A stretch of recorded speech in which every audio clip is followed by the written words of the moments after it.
Здраво на сите.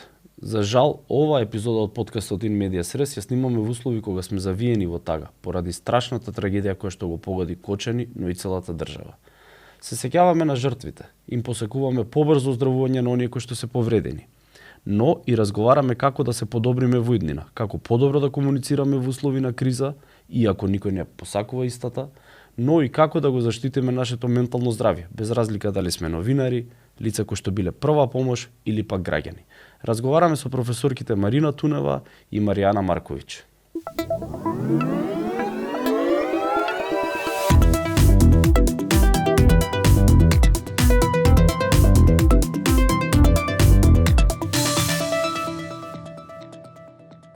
Професорке, благодарам за денешното гостување на подкастот In Medias Res. За жал разговараме на една тешка тема или разговараме денешното гостување се одвива во период на една национална трагедија, национална криза. Оно што се случи во Кочани не погоди сите како граѓани, сите сме на некој начин истравматизирани и лично. И во таа насока со вас сакам да разговараме околу начинот на кој што се одвива комуникацијата со јавноста од страна на институциите и медиумите во овој период. Значи, најнапред, која е улогата на комуникацијата со јавноста во периоди на ваква голема национална криза која што ги зафаќа сите граѓани и како би оцениле комуникацијата со јавноста во овој случај, овие неколку, 2 седмици практично? Благодарам за поканата да разговараме околу оваа тема. Во право сте, навистина е тешко да се зборува и да се навраќаме на овие случувања, меѓутоа неизбежно е да се зборува и за како за разни случувања и за развојот на овие околности и при испитувањето на одговорноста на институциите, така и во однос севкупно и на комуникацијата што се случуваше и се уште се случува околу оваа трагедија. Односите со јавноста, комуникацијата е нешто што е најважно и тоа е нешто што треба се планира долго време однапред, пред да се случат таков тип на трагедии. Се надеваме дека нема да се најдеме во таква ситуација повторно. Меѓутоа, системот за комуникација, системот за кризна комуникација секогаш треба да се планира однапред и да се препознае значењето пред се на комуникацијата, да и се даде силен акцент и соодветно на тоа да се испланираат капацитетите за комуникација, механизмите за реакција, пораките начинот на кој што ќе се испраќаат пораките, кој се ќе учествува во комуникацијата, кои работи не треба да се комуницираат со јавноста, со која фреквенција и интензитет да се дава одговор на прашањата кои што ќе произлезат. Да постои за комуникација. Апсолутно, да, значи да се испланира еден механизам, еден протокол на комуникација и тоа е нешто што се планира во условно кажано редовни околности. Што се случуваше во однос на оваа трагедија? Од една страна имавме обид да се излезе во пресред на очекувањата на јавноста, какви и да беа тие очекувања. Било за добивање на брза информација, да се даде одговор што се случило и така натаму. Меѓутоа, од друга страна, имавме наплив на информации кои што понекогаш ги збунуваат граѓаните. Имавме ситуации да се објават информации кои што не треба да бидат објавени. Имаше и простор за шпекулации и за ширење на дезинформации. Имавме погрешни извори кои што влегуваа во јавната комуникација. Тука би рекла, одговорноста треба се преиспита во различни правци, како во однос на институциите, така и во однос на медиумите, граѓанскиот сектор, експертите, така наречените инфлуенсери, самите граѓани и така натаму. Институциите направија обид да покажат дека треба да се излезе во пресред на граѓаните во смисла на нудење на психолошка поддршка, се вклучија голем број актери во таа смисла. Имаше обид да се одговара навремено за одредени информации, дека се преземаат мерки за да се казнат ваквите појави, да има санкција во однос на ваквите појави и да не се случуваат повторно. Меѓутоа, ако анализираме во сооднос на тоа што го наметнуваат околностите, тоа што го наметнува и теоријата, да речам, или системите на добро комуницирање во такви случаи, има уште доста простор кој што треба да се пополни, треба да се коригира, треба да се, како што реков и претходно, планира, за да се излезе соодветно. Во смисла, кога се зборува за ваквите, кога се произлегуваат информациите од системот во однос од институциите во однос на самата трагедија, треба да постои еден, како да речеме, еден центар кој што на комуникација кој што ќе произлегува со информации во однос на ова, па дури едно лице, гласноговорник. Так. Да се именува кој е тоа место, кој е тој поединец или кој е тој тоа тело кое што ќе дава одговор на прашањата кои што ги имаат граѓаните. Понатаму, каква треба да биде комуникацијата? Треба да биде и двонасочна, да се следи што е она што го поставуваат како прашање граѓаните, што е она што го поставуваат како прашање медиумите, што е она што се случува на социјалните мрежи, бидејќи во вакви околности многу често се користат, и да се даде соодветен, навремен и испланиран одговор, па и да речам централизиран, да се зборува низ еден глас. Значи, од тука произлегува и потребата комуникацијата во вакви услови да биде конзистентна. Не треба да слушаме различни гласови од различни институции. Не треба да слушаме дека нечија состојба, здравствена состојба, практично за неа зборува некој кој што не е компетентен да зборува за тоа. И тоа да влезе во јавната комуникација, независно која е платформата што се користи. Значи, институциите треба да следат и да бидат да бидат отчетни и транспарентни кон јавноста, меѓутоа, еден мощно важен аспект во сето ова е да бидат емпатични во комуникацијата. Користењето на еден технички жаргон, кој што вообичаено се користи за да се искомуницираат различни други случувања во општеството, не е соодветно во вакви ситуации. Добро, ние имавме емпатија, ми се чини, барем нели првиот ден кога излегоа функционери, дури ми се чини дека и солзи имаше и мислам експресии кај нив, така што тоа можеби го имаше, но можеби го зборувам повеќе од призма на тоа дека секогаш треба да се внимава и каква да биде комуникацијата во вакви околности. И доколку тоа подразбира дека треба се променат известни матрици на комуницирање на информации од страна на институциите или представници на институциите, без разлика на која позиција се наоѓаат, тогаш тоа да се прави на начин кој што подразбира целосна емпатичност. И тука, меѓу другото, е мощно важно да се размисли не само што е тоа што треба да се искомуницира, туку како тоа да се искомуницира. И да се размисли за долгорочната последица, односно непосредната последица од комуникацијата на одредени информации. За сето тоа треба да има план, договор, заедничка координација, тоа да се случува секојдневно.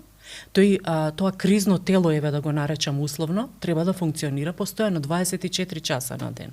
Значи, нема тука одложување на одредени информации. Гладта на јавноста за таков тип на информации е постојана. Сите сакаме да знаеме што се случува, без разлика кој дел од денот е во прашање. И мощно е важно на каков вид на информации ќе се најде. Не смее да се дозволи, значи, во јавната комуникација, како што споменав и претходно, да обстојуваат информации кои што значат шпекулации околу бројот на загинати, так, околу бројот на повредени, околу тоа во каква здравствена состојба се наоѓаат поединци. Не може, например, актери или пејачи да зборуваат за здравствената состојба на некој од повредените. Тоа значи ширење на дезинформации. Таков тип на комуникација не смее да се дозволи без разлика каде се случува. Како би го спречиле тоа, бидејќи тие се сепак приватни, да речам, индивидуи, мислам индивидуи во приватно сојство кои што истапуваат на социјална мрежа. Така е, да, настапуваат и секоја има слободата, нели, социјалните мрежи по природа се таков тип на платформи за комуникација. Меѓутоа ќе се навратам на она што веќе го споменав, будно следење на состојбите и давање на одговор и соодветно на респонзивност на самите институции во зависност која тема во чија надлежност. Дури да има некоја, да речам, дезинформација или шпекулација, да се одговори на тоа соодветно. Така и затоа, кога би постоело едно такво тело, се направи секако, нели, обид за кризен штаб и тоа беше непосредно по несреќата, за да се покаже достапност на институциите, да се излезе со навремени информации, редовност во комуникацијата од страна на Министерството за здравство и така натаму, меѓутоа она што сакам да го истакнам е дека потребно е вакво тело посебно во однос на комуникацијата. Значи координативно тело каде што ќе бидат назначени поединци кои што ќе бидат представници на соодветните институции и ќе биде назначен поединец или двајца, зависно од капацитетите, треба се разговара, да се дебатира околу тоа и веднаш да се реагира, кој што ќе излегува со информации кон јавноста. И тука веќе се покажува двонасочната комуникација. Тука веќе се покажува дека се земаат предвид дилемите кои што ги отвараат граѓаните, стравувањата, траумата и така натаму. Секако, секоја чест на иницијативите кои што значеа мобилизирање на експертите, мобилизирање на граѓанскиот сектор, мобилизирање на институциите. Ние имавме една спрега на некој начин меѓу граѓанскиот сектор и институциите, кои што во однос на чинители беа инволвирани максимално колку што може да помогнат. Така, да речем и во односи на психолошката помош која што и тоа како потребна, и тоа не само на краток рок, на долг рок ќе биде потребна, и тоа не само за лицата кои што беа директно или индиректно погодени, туку за сите, бидејќи како последица на ваквите појави имаме една масовна анксиозност и на севкупно на целата популација. Сите се погодени, се опишуваат случувањата на можна често на начин кој што подразбира дека се засегнати, целосно се засегнати емоциите, психолошката состојба, емоционалната состојба кај граѓаните, посебно кај помладата популација, стравуваат, се раѓа гнев и така натаму. Зборувајќи за ова, јас сакам и да споменам еден друг аспект, а тоа е дека треба да го имаме предвид и контекстот во кој што функционираме. Ние сме едно поларизирано општество по различни основи, така што и ваквите случувања ја раѓаат природно или ја наметнуваат тенденцијата да се биде поларизиран, да се бара вината на нечија страна, кај другиот, да не ги преиспитуваме своите практики, да видиме каква е одговорност. И се разбира, ова прашање, како и многу други, ги покажа системски аномалиите на системот. Меѓутоа, треба да се земе предвид, значи и сензитивноста, ранливоста која што постои во нашето општество и специфичноста, значи во услови на поларизација по различни основи, треба да се земе предвид дека таквата поларизација се случува и ќе се случува и во рамки, и во однос на овој случај, и повторно ќе има и ќе се забележи и во јавната комуникација и секако нели во комуникацијата меѓу граѓаните. Се создава и голема или се создала голема недоверба кон институциите, и тоа треба да се земе предвид. Што значи тоа?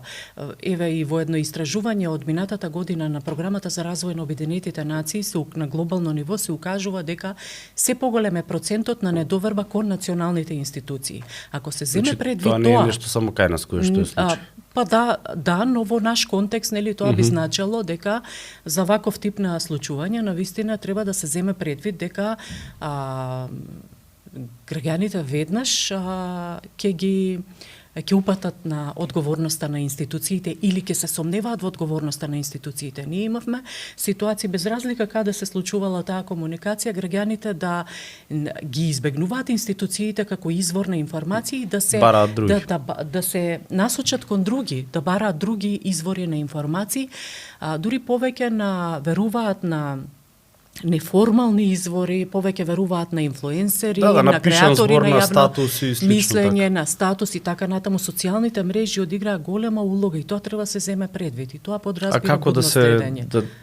Уствари па претпоставувам повторно одговорот ќе биде да има двонасочна комуникација, да се следи, да се одговара. Па да се следи кои теми испливуваат, што е тоа, зашто најчесто се зборува, какви се последиците од тоа, бидејќи еве да речеме и за протестите кои што се случуваа, мобилизацијата главно се одвиваше на социјалните мрежи.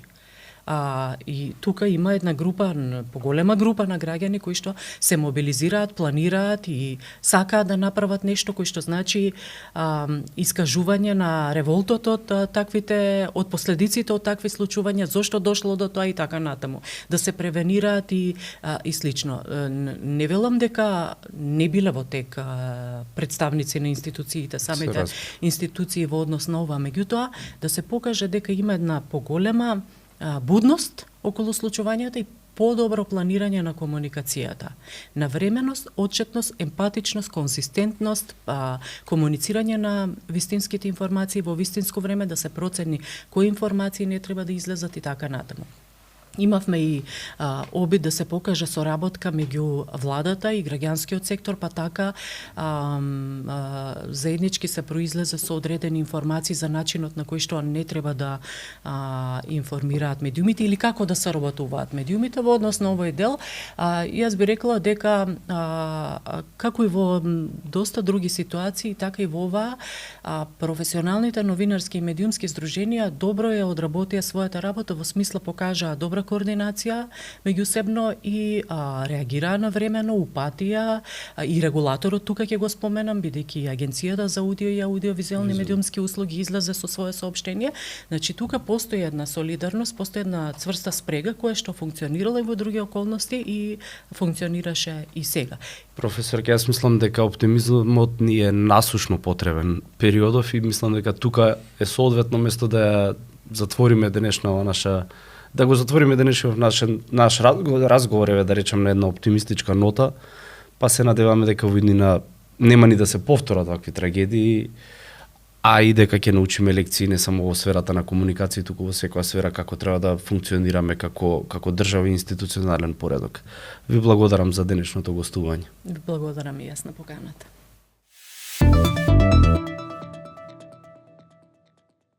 Професорке, благодарам за денешното гостување на подкастот In Medias Res.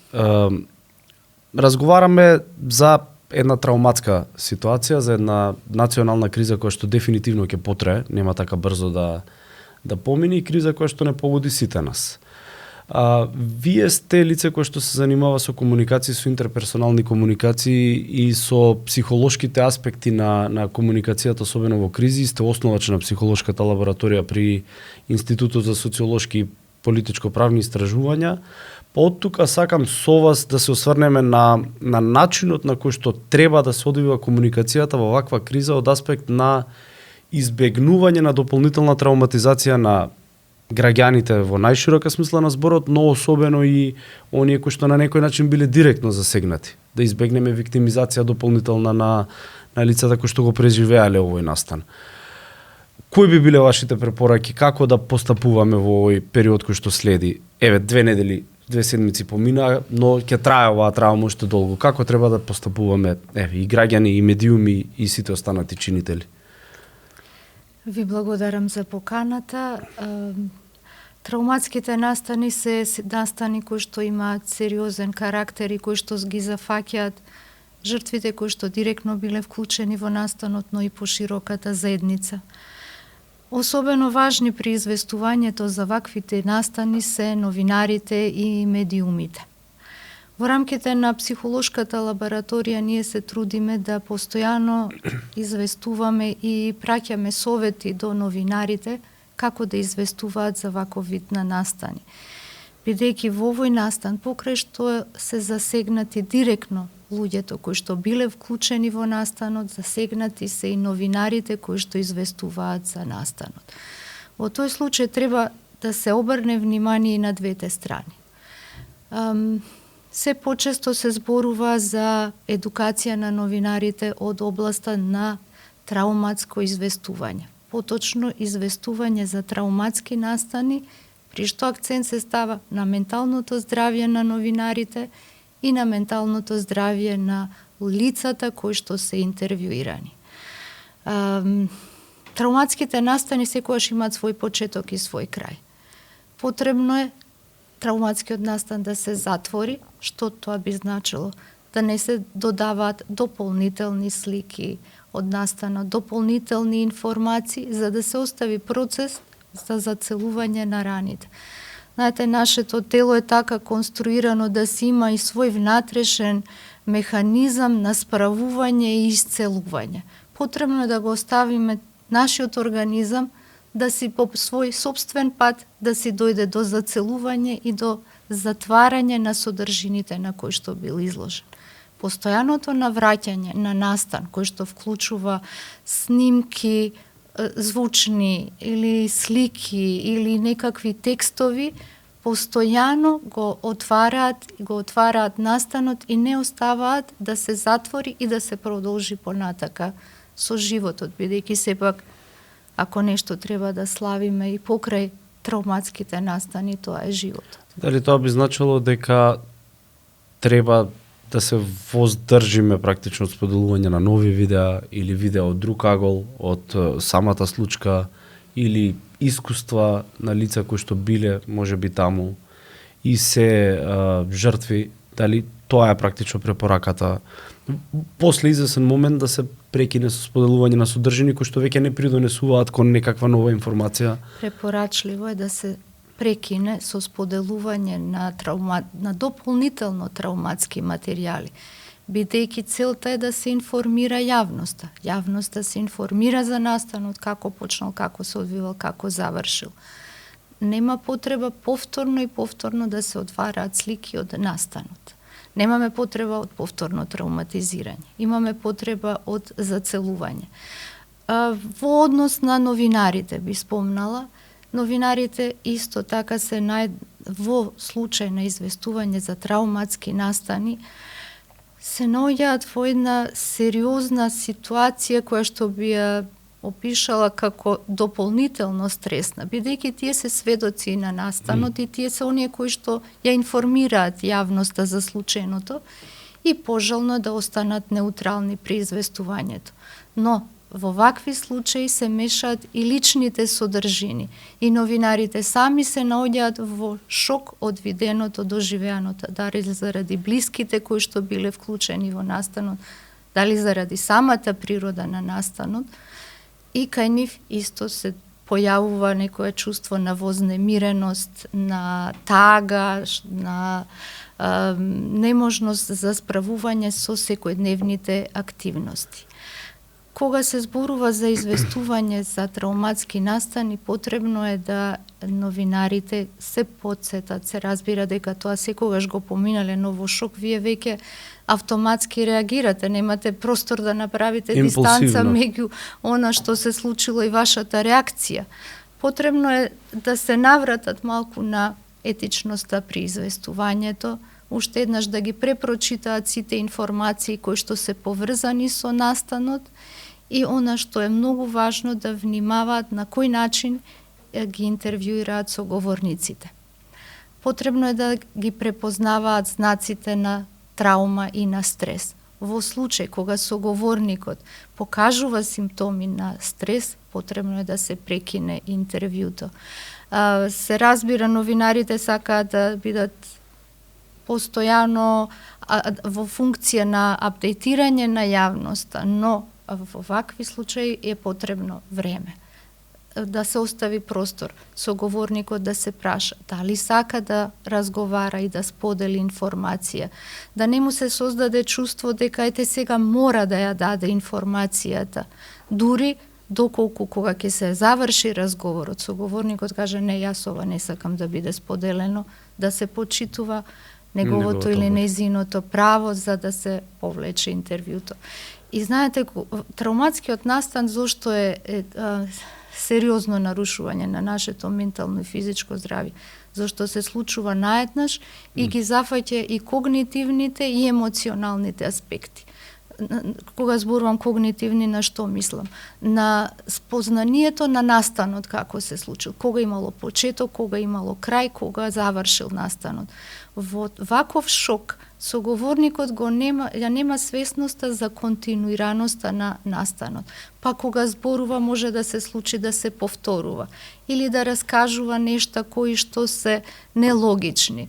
Новинарот е пожелно да покаже емпатија и разбирање, да не го форсира да зборува, да не го подпрашува, да го остави онолку колку што му е потребно на соговорникот да го каже она што се случува. Важно е исто да се напомене дека не е пожелно да бидат интервјуирани деца кои што се под 16 години и да сепак да се обрне внимание кога се пренесуваат фактите. Кога е соговорникот во шок, обично може би и име некој ќе промаши или време, токму заради тој дисконтинуитет во мисловниот процес. заради објективноста и за известувањето, објективноста за известувањето на настанот, но и за почитувањето на жртвите, потребно е новинарот повторно да го праша соговорникот за поточните информации, да не се случи да излезат неточни информации, бидејќи и тоа се доживува како непочитување на доживеаната емоција и состојба. За жал, кризните ситуации, колку и да се непожелни, постојат. Така. И ние во редовни услови се подготвуваме за кризните услови. Постојат ли искуства кои што може да ги споделите како во други настани, во други можда региони, земји, како новинарите, како граѓаните се справувале со од една страна благородната идеја за постоење на информација, од друга страна со можноста за создавање на дополнителна тага, дополнителен бес или гнев кај граѓаните, како да се менаџира, условно речено, иако е неблагодарно да речеме менаџирано, еве како да се комуницира за да се избегне дополнителен гнев кај граѓаните во моменти кога е потребна една стабилност на државата, една стабилност на институциите, да се остави простор за сепак да се истражат настаните и да се повика некој на одговорност. Постојат такви, се разбира дека постојат искуства, но она што е многу важно што вие напоменавте е дека ние се подготвуваме во услови на мир за да действуваме во услови на криза. Што тоа конкретно подразбира? Подразбира вклучување на содржини во едукација, особено за новинари. Тоа се именува како новинарство во услови на траума. Со оглед на значењето на сериозните настани на кои што сме сведоци во рамки на целава наша планета, формирана е една мрежа на професори и истражувачи кои што се насочени кон изготвување на материјали за едукација за новинари. Мрежата е именувана како мрежа за едукација на новинари за справување со трауматски настани. Во таа мрежа се разбира, се споделуваат материјали и содржини. Тенденцијата е да се вклучат во редовната настава на факултетите за новинарство, во некои земји веќе тоа успеа да го постигнат и тоа може во различни облици, како посебни предмети, во рамки на постоечки предмети, во рамки на обуки кои што сепак ќе бидат структурирани на начин на кој што ќе се овозможи новинарот да стекне основни сознанија за тоа што е траума, како се однесува во услови на траума и како да се превенира секундарна виктимизација на лицата кои што ја доживеале несреќата, исто така и да дојде до заштита на менталното здравје на новинарите. Јас и колешката Серафимовска спроведивме истражување за известување во рамки на COVID. Не може да се спореди, но сепак и тоа беше една сериозна кризна ситуација во рамки на целиот свет и резултатите беа сериозни заради тоа што скоро сите од новинарите со кои што ние разговаравме покажаа симптоми на анксиозност, симптоми на доживеан стрес, траума, како што се анксиозност, депресија, страв за себе и за блиските, неможност да се воспостави дневно-ноќен ритам. Тоа се веќе сериозни податоци дека нешто треба да се направи. Како да се заштитат? Имате некој, можеби, иако не е ова форум каде што може да дадете сеопфатен совет, барем некои начални насоки или каде да побараат насоки како да се заштитат еве и новинарите, бидејќи сепак тие се првата линија на осен, се разбира, службите кои што се прва помош, тие се сепак во првиот ред. Така. Но ајде прво она што се однесува на соговорникот, како што претходно спомнав, да се воспостават секакви можни мерки на заштита на соговорникот за да не се предизвика дополнително доживување на траумата која што ќе ја продлабочи сериозноста на емоционалното доживување. Што се однесува до новинарите? Потребно е да обрнат грижа за самите себе. Се разбира, тоа е лесно да се каже, но во такви услови на шок тешко тоа се постигнува. наедноставни се советите, водење на грижа за исхрана, доволно да се спие, доволно да се постигне сооднос меѓу време за одмор и време за работа. Што е друго важно? Многу е важна динамиката во редакцијата и споделувањето на искуства. Бидејќи примарна група за споделување на искуства и поддршка представува внатре редакцијата или колеги од иста ситуација кои што известувале за исти настан. Во тој случај разговараат за настанот, се случува намалување на тензијата и споделување и на доживувањата и на мислите, за да се утврди дека и другите го имаат истото. Доколку се забележи дека симптомите продолжуваат и не престануваат, тогаш потребно е да се обратат на стручна помош.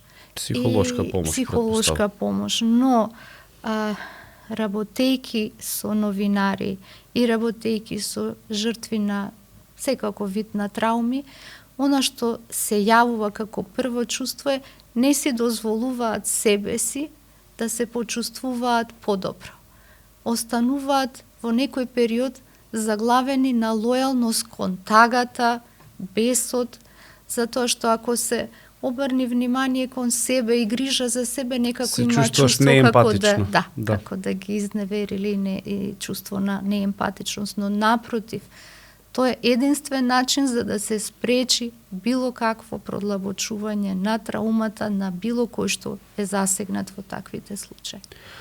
Професорке, ако добро следев и комората на психолози се вклучи во, да речам, нудењето на помош за сите граѓани, но првенствено нели за оние кои што се жртви на овој страшен травматски настан. Дали препорачувате и кога би требало некој да посегне по психолошка помош? Еве за новинарите споменавте, но еве и за пошироката маса на граѓани. Комората за психолози во која што сум јас член, заедно со Црвениот крст и Министерството за образование спроведува сериозно пружање на психолошка помош во сите места каде што имаше жртви. Да не ги помену, главно Кочани, Штип, Чешиново, Блешево, Виница. Екипите се на терен, нудат помош таму каде што е потребно. Или се работи индивидуално, или се работи во оделение, или се работи со групи на деца, со групи на наставници. Моето искуство работев и со група на новинари, со група на пожарникари, односно со сите оние кои што на некаков начин биле засегнати во овој настан. Имаме ние, за жал, сеќавање на многу кризни настани, почнувајќи од војните во Југославија до денес. Спроведувани се многу акции од страна на психолозите за зачувување на ментално здравје. Различни проекти се правени и има различни нивоа на пружање на психолошка помош. Првиот вид на пружање на помош се вика прва психолошка помош. Првата психолошка помош може да ја пружи психолог кој што на лице место директно е вклучен и зборува со директно лицата кои што се вклучени на настанот. При тоа што е важно? Важно е да се воспостави континуитет на настанот, она што ние го викаме информација за се што се случи, емоционално да се преживее настанот, бидејќи кога ќе се доживее настанот, ние остануваме како замрзнати во состојбата. При соживување и преживување на емоциите, тие се ослободуваат и потоа се зборува на здрави, се повикуваме на здравите капацитети. Како сега понатака ќе се справим. Така да тоа е првата психолошка помош. Понатаму следи помош која што е особено важна, а тоа е помош на заедницата. Справување на со акции за интервенции од различен карактер. Чистење може да биде и дружење, разговарање, договарање, размислување за тоа каков споменик би можел да се направи. Особено е важна локалната самоуправа во овој начин на справување. Е потребно заедницата да се исцели. И крајниот вид на психолошка помош кој што е подетален би се однесувал на пружање на психолошка помош индивидуална или групна во случај кога веќе имаме пролонгирано траење на симптомите, кои што отприлика би биле некаде, како што знаете, вообичаено е нашето тагување 40 дена, ако веќе и понатака се појавуваат симптоми кои што попречуваат кај децата учење, спиење, има постојано повторување на сликите кои што се пропратени со интензивни емоции, тогаш треба да се побара стручна психолошка помош. Значи, сите нивоа на пружање на помош се во овој момент се присутни на терен и за граѓаните кои што имаат таква потреба. За жал во ваква ситуација, освен тагата, јас сум лаик, се разбира, но чисто јас како го перцепирам во ваква ситуација, освен тагата кај граѓанинот може да се јави и една, поправете ме ако грешам, ама параноја, бидејќи ние гледаме и системски пропусти кои што довеле до еден трагичен настан. Дали во тој случај, ако некој постојано чувствува дека не верува, е уплашен при секојдневното функционирање, исто така треба да побара психолошка помош? При услови на шок се јавуваат два вида на реакции. Едното е преплавување, односно постојано се мисли, се зборува за тоа, постојано се следат вести, се има потреба колку што може повеќе човек да биде изложен, но исто не е помалку штетен ни овој вториов, а тоа е избегнување да се дојде до контакт со било каква информација од надвор и со било какво чувство кое што останало некаде внатре замрзнато. Така и едниот и другиот начин не се покажуваат дека е потребно да се работи на, да го кажам тоа, одглавување и на емоционалниот процес и да дојде до појава на отпорност, резилиентност и здравење. А емоциите во вакви случаи се меша, се постојано една со друга се заменува. Кога ќе настане шокот, како да кажам, од значи доаѓа информацијата, од примањето до обработката на информацијата е многу кратко време и човекот не може да прифати дека тоа се случило. Затоа се такви, тие се шокови состојби и не се ова неверување, не, ова не е можно да се случи. Првиот чекор кога зборуваме за тагување, не, ова не се случи. Па потоа следи, полека се прифаќа, но се јавува чувство на лутина, чувство на гнев, чувство на бес. Зошто отиде? Зошто се случи? Зошто овие вака не направија? Зошто не направија? Па доаѓа полека до прифаќање на реалноста и затворање на процесот. Треба да си дозволиме да чувствуваме емоции. Да се покажат емоциите, но емоциите, знаете, ние емоциите не можеме да ги контролираме кога ќе ни се појават и со каков интензитет. Нашата одговорност како ќе ги манифестираме. Во услови на гнев, бес се разбира несоодветно да се нападне физички друг, да се навреди. Има во рамки на психологијата и така интервентните психолошки програми постојат начини на конструктивно празнење на бес, лутина, агресија, затоа што тие видови на емоции се енергизирачки, знаете, ве тераат да правите нешто од внатре, организмот е активиран. Во тие случаи е потребно да се трча, некако вид на физичка активност да се прави, да се празни на оние вреќи, знаете, што се за боксирање. Дури да на празен простор некаде каде што нема луѓе да се вика, затоа што на тој начин ќе се испразни бесот и ќе настане смирување. Па потоа доаѓа тагата за губитокот, бидејќи тагата е поврзана со губење на нешто што било дел од нас. Знаете, сите кои што се околу нас оставаат и внатре дел од нив. И потребно е да тој дел кој што го имаме од другите, да го на некој внатрешен начин да си го асимилираме во нашиот психолошки склоп со свесност дека човекот веќе го нема. Професор, ќе ви благодарам за конструктивните совети за разговорот. Упатувам секој кој што чувствува потреба да се обрати за помош и да се разгледаат овие материјали кои што ги споменавте од светските мрежи за комуникација при кризни ситуации и уште еднаш се надевам дека нема да ни се повтори ваква трагична ситуација во државата. Ви благодарам, јас ги повикувам сите кои што имаат потреба да дојдат да се обратат до психолошката лабораторија, било за материјали, било за совети. А ние со колешката ќе се трудиме да направиме некакви обуки од било каков карактер, во било каков облик, за да го приближиме целиот овој процес до новинарите, затоа што друго е кога е човек спремен и го знае тоа во себе, а друго е кога не е спремен, а мора да се справува со ситуацијата. Благодарам, професорке. Ви благодарам на поканата.